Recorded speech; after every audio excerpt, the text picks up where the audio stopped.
Trust.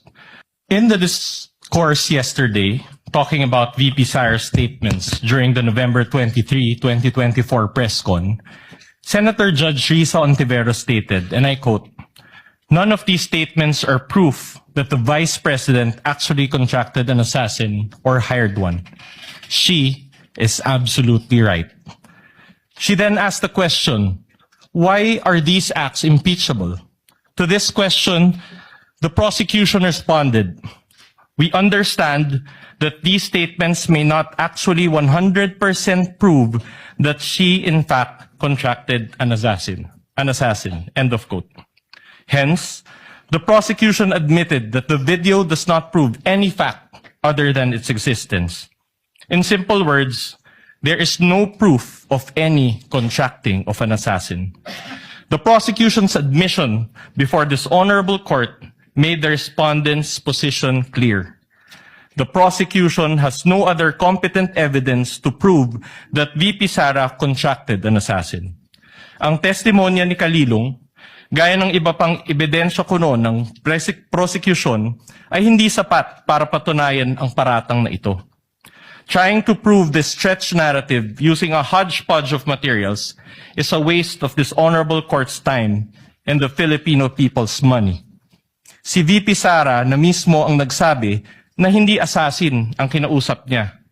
This term only came from people who took her statements out of their proper context and tried to exaggerate them for what they really meant.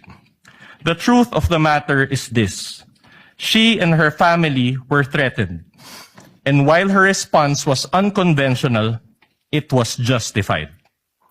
What triggered her response was a question about Operation Romanov, which is the plot to eliminate VP Sara and her entire family. The NBI's own records prove this.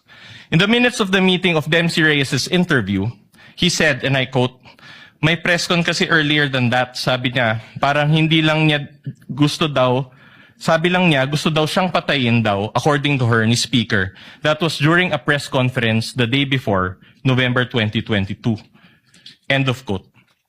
During the virtual press con, Princess Maui mentioned Operation Romanov again, and even warned her about her safety.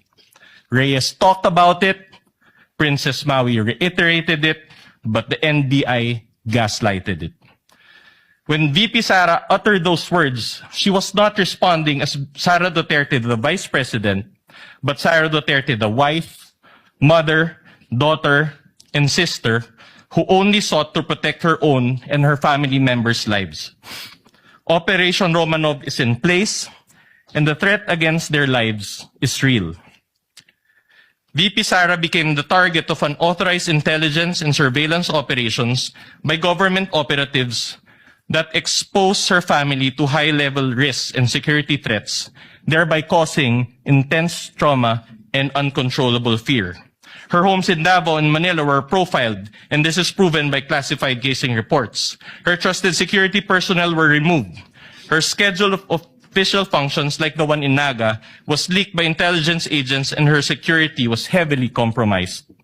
In sum, the prosecution was right in using the term culmination. But the prosecution's interpretation is wrong. Rather, when VP Sara left the administration, she suffered various forms of threats and harassment for many months from the powers that be, and the culmination was her statement on that fateful early morning in November 2024. She didn't commit an impeachable offense. She drew the line in the sand and said, enough is enough. That is the meaning, and that is the context. Finally, as to the alleged grave threats and inciting to sedition, these are defined by the revised penal code and are punishable by prisión correccional. Thus, these fall under the jurisdiction of the MTC or first-level courts. These charges are not other high crimes as contemplated by the Constitution as grounds for impeachment and are therefore not impeachable. After all, VP Sara was fighting two important battles that day.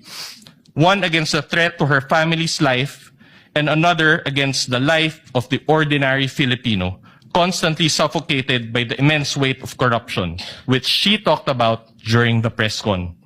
She never incited sedition. She merely echoed the voice of ordinary Filipinos.